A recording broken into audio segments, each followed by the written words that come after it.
Si fa 5 anys ens hagueren dit que Castelló tindria un sistema gratuït de préstec de bicicletes amb més de 14.000 usuaris, no s'ho hagueren cregut. Però va haver gent que sí que ho va veure possible.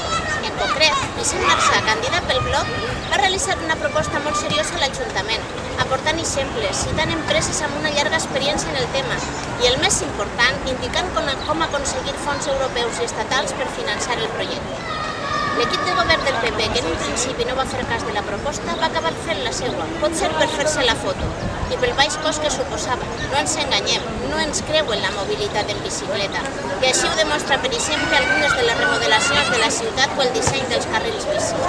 Si amb el projecte seriós del Bloc i l'empenta de milers d'usuaris hem pogut transformar la fisonomia de Castelló cap a una mobilitat més sostenible, què podríem fer si governara el Bloc i l'Ajuntament recolzara veritablement aquest canvi?